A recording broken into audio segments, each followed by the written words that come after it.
Hello dear students, welcome you all in a lecture series of nuclear physics. Students, हमने previous lecture में unit second start किया था और इसमें मैं आपके साथ इंटरेक्शन मैकेनिज्म्स को डिस्कस कर रही थी। इंटरेक्शन मैकेनिज्म में स्टूडेंट्स हमारे पास तीन आर्टिकल थे। Number 1 heavy charge particle, number 2 light charge particle and number 3 gamma radiations. हमने अपने प्रीवियस लेक्चर में हैवी चार्ज पार्टिकल को डिस्कस किया था और उसका मैथमेटिकल एक्सप्रेशन भी फाइंड आउट किया था, दैट वाज -dE/dx। आज मैं आपके साथ उसके कुछ फिजिकल मीनिंग्स और उसके साथ जो इम्पोर्टेंट टर्म्स एसोसिएट कर रही हैं उनके बारे में डिस्कस करने जा रही हूँ। तो स्टूडेंट्स, अब हम dE/dx का जो एक्सप्रेशन हमने फाइंड आउट किया था प्रीवियस लेक्चर में उसको डिस्कस करेंगे। रेंज, स्ट्रैगलिंग और गीगर-नटल लॉ, इन सब टर्म्स को स्टडी करने का सिर्फ एक ही पर्पस है, वो ये कि आप जो इंटरेक्शन मैकेनिज्म का मैथमेटिकल फाइंड आउट कर चुके हो उसकी आपको ज्यादा मींस विजुअलाइजेशन होगी, उसकी समझ आएगी वो किन किन फैक्टर्स पे डिपेंड करता है, किस तरीके से प्रोसीड होता है या मटेरियल टू मटेरियल उसमें क्या वेरिएशंस आती हैं, ये सब चीजें आपको यहाँ पे क्लियर होंगी। तो स्टूडेंट्स, अब हम डिस्कस करते हैं dE/dx के एक्सप्रेशन की। तो एक्चुअल में हमने जो प्रीवियस लेक्चर में एक्सप्रेशन फाइंड आउट किया था वो ये था स्टूडेंट्स, और इस एक्सप्रेशन को मैंने टर्म दिया है, नेम दिया है energy loss per unit path length. इसको आप स्पेसिफिक एनर्जी लॉस भी कह सकते हो। ये एक्सप्रेशन एक्चुअल में आपको बता क्या रहा है कि जब भी किसी मटेरियल से हैवी पार्टिकल या आप अल्फा पार्टिकल को एक एग्जांपल लेके स्पेसिफिक भी हो सकते हो, किसी मटेरियल से क्रॉस करेंगे तो एक यूनिट लेंथ ट्रेवल करने पे उस इंसिडेंट पार्टिकल की कितनी एनर्जी लूज होगी वो आप इस एक्सप्रेशन से निकाल सकते हो। अब स्टूडेंट्स, आप चाहे मटेरियल सेम ले लो, पार्टिकल सेम ले लो, बट एनर्जी लॉस जो है उसकी वेरिएशंस आ जाती है थोड़ी बहुत। किसी एक पार्टिकल के लिए मान लो dE/dx की वैल्यू कुछ और आ रही है, किसी के लिए थोड़ी सी और चेंज आ रही है। तो हम ये कह सकते हैं कि जब हम dE/dx for a particular incident particle and target material हम इसकी वैल्यू का एवरेज निकालेंगे तो उस एवरेज वैल्यू को बोला जाता है stopping power of absorbing material. Absorbing material वो टारगेट मटेरियल है जिसके अंदर से वो आपका हैवी चार्ज पार्टिकल पास होगा। Got my point? तो अब तो आपको क्लियर हो गया होगा, dE/dx का एक्सप्रेशन पढ़ते ही आपके माइंड में आना चाहिए कि ये वैल्यू आपको एनर्जी लॉस के बारे में बता रही है कि जिस मटेरियल, टारगेट मटेरियल से आपका इंसिडेंट चार्ज पार्टिकल क्रॉस करेगा तो एक यूनिट लेंथ ट्रेवल करने पे उसकी एनर्जी में इतना लॉस होगा। Got my point? अब स्टूडेंट्स, हम बात करते हैं कि ये किन किन फैक्टर्स पे डिपेंड करता है और किस तरीके से वेरी करता है। तो स्टूडेंट्स, इस एक्सप्रेशन को अगर आप ध्यान से देखो तो इस एक्सप्रेशन में कहीं भी इंसिडेंट चार्ज पार्टिकल का मास नहीं आ रहा। तो सबसे बड़ी बात जो यहाँ पे हमारे पास मेन चीज निकल के आई है वो ये है कि energy loss does not depend on the mass of incident particle. अब बात आती है कि उसमें और क्या क्या पैरामीटर्स आ रहे हैं इंसिडेंट पार्टिकल के। Number 1, kinetic energy. ठीक है, अगर आप देखो तो dE/dx is inversely proportional to the kinetic energy of incident particle. तो अगर dE/dx की वैल्यू डिक्रीज होती जाएगी अगर आपके पास t की वैल्यू इंक्रीज हो रही है। Got my point? तो हम ये कह सकते हैं कि dE/dx decreases with the increase in t of a incident heavy charge particle। फिर बात करते हैं कि स्मॉल z यहाँ पे क्या है, it is a charge on incident particle. तो ये इंसिडेंट पार्टिकल के चार्ज पे भी डिपेंड करेगा। जैसे जैसे इंसिडेंट पार्टिकल का चार्ज अगर चेंज होता है तो उसका एनर्जी लॉस भी चेंज होगा। जैसे मान लो आप प्रोटॉन ले रहे हो तो dE/dx की वैल्यू कुछ और होगी, अगर आप अल्फा पार्टिकल लोगे तो कुछ और आएगी आपके पास वैल्यू। प्लस यहाँ पे अगर आप एक चीज और देखो तो यहाँ पे कैपिटल Z भी है, it is a atomic number of target material. तो टारगेट मटेरियल का एटॉमिक नंबर अगर इंक्रीज होता जाएगा तो DE/dx की वैल्यू भी इंक्रीज होगी। अब यहाँ पे स्टूडेंट्स मैंने एक छोटा सा एग्जांपल दिया आपको ताकि आप स्टॉपिंग पावर का कंपैरिजन कर पाओ प्रोटॉन और अल्फा पार्टिकल। मान लो इंसिडेंट पार्टिकल प्रोटॉन है तो स्मॉल z की वैल्यू 1 होगी, और अगर इंसिडेंट पार्टिकल अल्फा पार्टिकल है तो z की वैल्यू 2 होगी। तो अगर आप कंपैरिजन करो तो DE/dx जो अल्फा पार्टिकल के लिए आएगा that is 4 times as compare to DE/dx for proton. इस तरीके से कुछ फैक्टर्स हैं जो हमें ये बताते हैं कि DE/dx जो है वो किस तरह से वेरी करेगा इंसिडेंट पार्टिकल या टारगेट मटेरियल के चेंज होने पे। Got my point? तो स्टूडेंट्स इन फैक्टर्स को आपको ध्यान में रखना है। अब हम बात करने जा रहे हैं रेंज की। तो स्टूडेंट टर्म्स पे आने से पहले मैंने आपके लिए यहाँ पे एक डायग्राम बनाया है, और यहाँ पे ये कुछ सिलेंड्रिकल ट्यूब की फॉर्म में मैंने मटेरियल दिखाया है।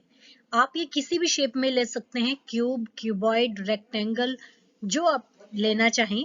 और वैसे भी मटेरियल जो टारगेट मटेरियल है वो सॉलिड भी हो सकता है, लिक्विड भी और गैस भी।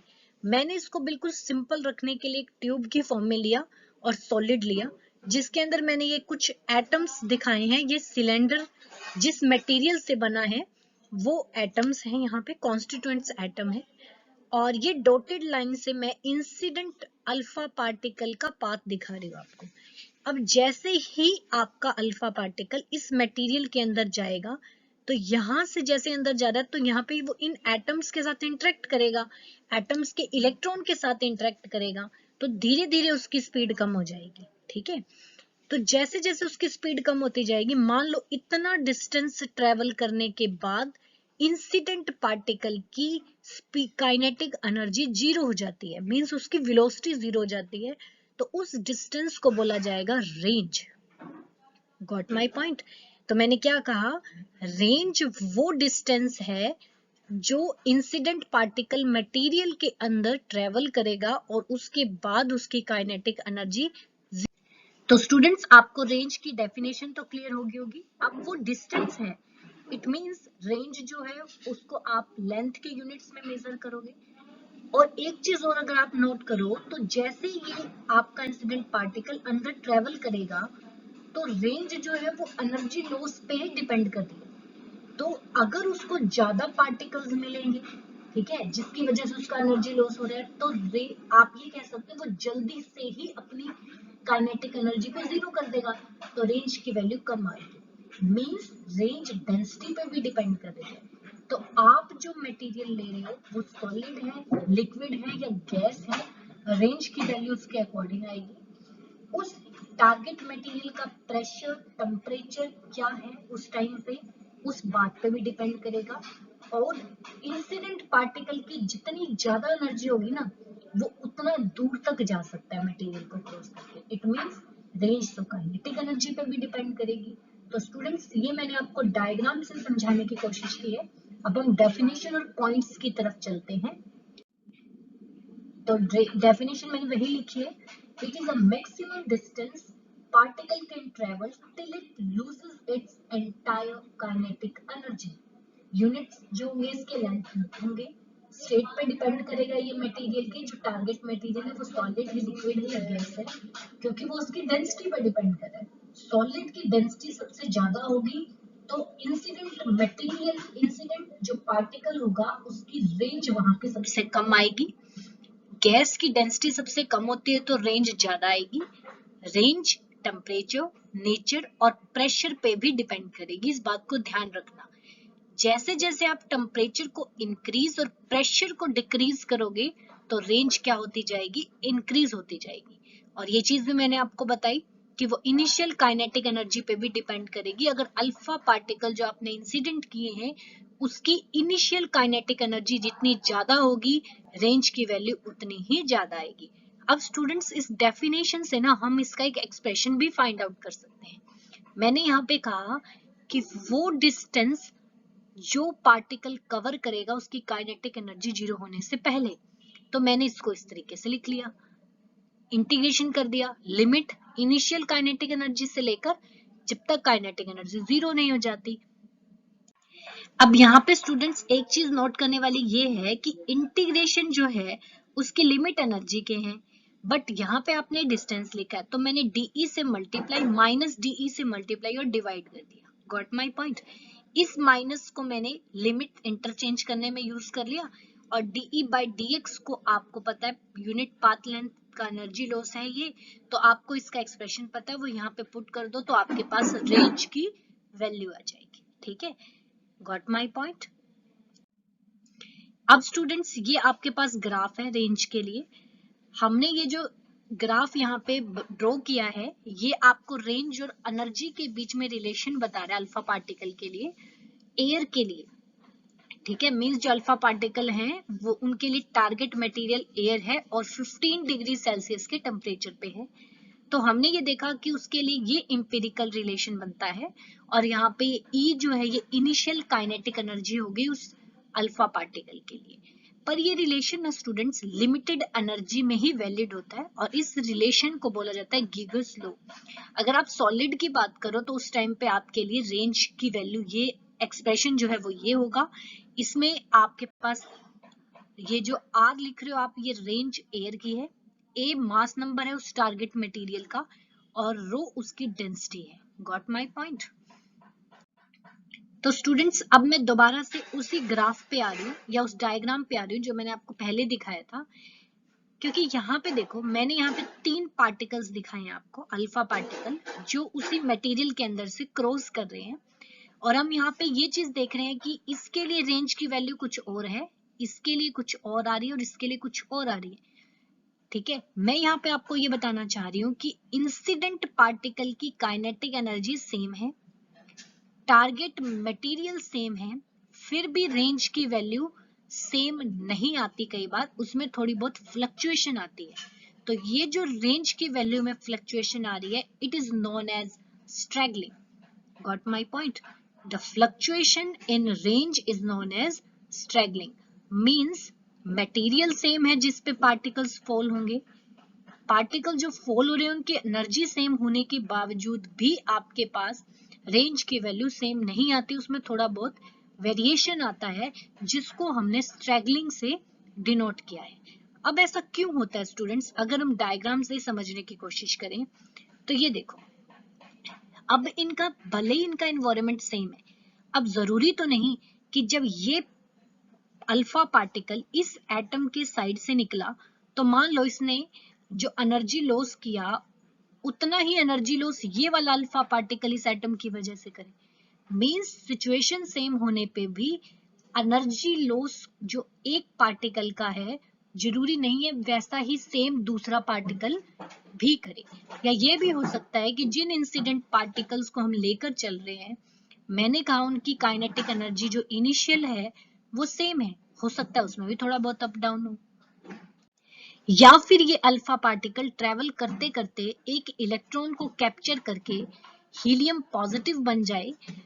ठीक है, तो उसकी रेंज भी डिफरेंट आएगी। इस टाइप से कुछ सिचुएशंस बन जाती हैं कि रेंज एग्जैक्ट सेम नहीं आती, जबकि इन्वायरमेंट सेम है, मटेरियल सेम है, इंसिडेंट पार्टिकल की एनर्जी सेम है।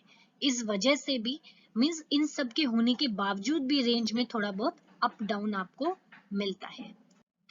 तो हम ये कह सकते हैं students, the fluctuation in range instead of having same initial velocity for a incident beam of alpha particle is known as straggling.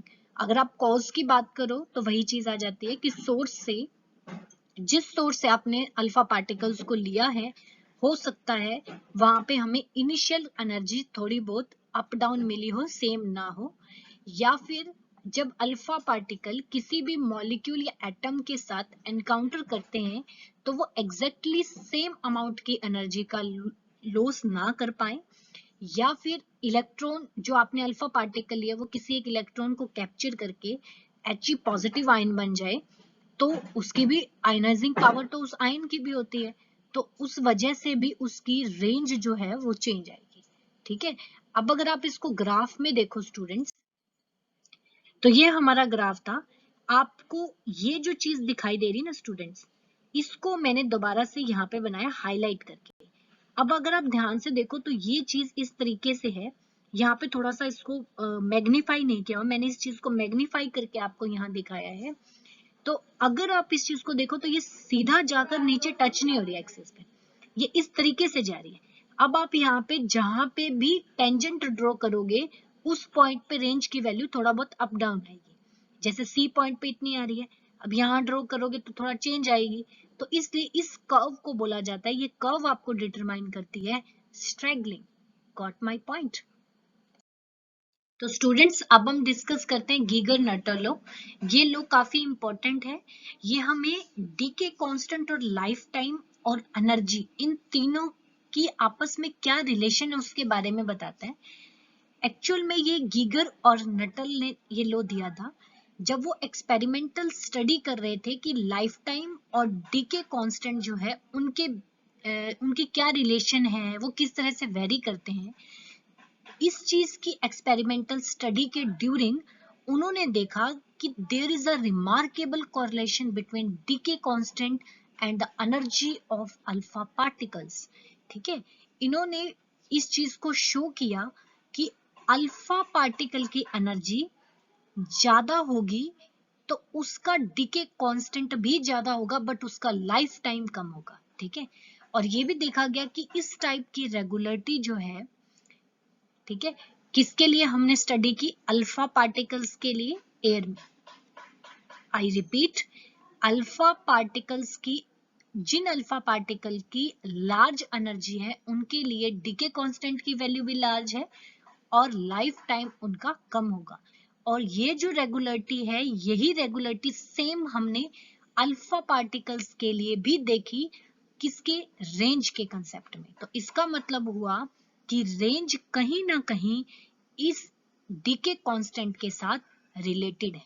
Got my point? तो फिर उसके बाद उन्होंने प्लॉट किया लॉग टेबल के अकॉर्डिंग, मींस लॉग लिया दोनों तरफ, एक्स एक्सिस में भी और वाई में भी, और लेमडा और आर में एक ग्राफ ड्रॉ किया। तो हमने ये देखा कि हमारे पास मोस्ट ऑफ रेडियोएक्टिव फैमिलीज के एलिमेंट उस स्ट्रेट लाइन पे फॉल हो रहे थे। वो एक लीनियर रिलेशनशिप शो कर रहे थे डीके कांस्टेंट और रेंज के लिए। तो उन्होंने उस ग्राफ के अकॉर्डिंग एक रिलेशन दी सिंपल स्ट्रेट लाइन की, जैसे y is equals to mx plus C, same उस तरीके से यहाँ पे लैम्डा डीके कांस्टेंट है, r रेंज है, एयर के लिए बात कर रही हूँ मैं यहाँ पे, a और b आपके पास यहाँ पे कांस्टेंट है। अब स्टूडेंट्स आपको पता है कि रेंज काइनेटिक एनर्जी पे भी डिपेंड करती है, जितनी ज्यादा काइनेटिक एनर्जी होगी रेंज उतनी ही ज्यादा आएगी। तो आप इस रिलेशन में r के प्लेस पे t भी लिख सकते हो, तो आपके पास एक्सप्रेशन इस तरीके से बन जाएगा। कांस्टेंट्स में थोड़ा चेंज आएगा। तो ये स्टूडेंट्स आपके पास ग्राफ है, इसमें मैंने y एक्सिस पे लॉग लैम्डा और x एक्सिस पे लॉग रेंज लिया है। तो आप देख सकते हो यूरेनियम सीरीज, थोरियम और एक्टिनियम, ये सीरीज क्या है, बिल्कुल स्ट्रेट लाइन पे फिट हो रही है। ठीक है, हम ये कह सकते हैं कि ये जो रेगुलर बिहेवियर आपको देखने को मिल रहा है, it is more marked for even even nuclei.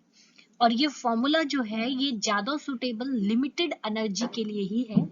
Odd nuclei इससे थोड़ा सा डेविएशन शो करते हैं क्योंकि वहां पे मल्टीप्लिकेशन फैक्टर या हिंड्रेंस फैक्टर जो है वो अपना रोल प्ले करना स्टार्ट कर देते हैं। तो स्टूडेंट्स इस तरीके से गीगर नट्टल लॉ जो है वो आपको अल्फा रेडिएशन जो बाहर निकल रही है उसका life time, decay constant, range और काइनेटिक एनर्जी में आपस में इंटर रिलेशन क्या क्या है वो चीजें बता रहा है। तो यहाँ तक आप इसको कंप्लीट कर लेना। और आज हमारा ये article interaction of a heavy charge particle with matter complete होता है। नेक्स्ट लेक्चर में मैं आपके साथ डिस्कस करूंगी interaction of light charge particle with matter.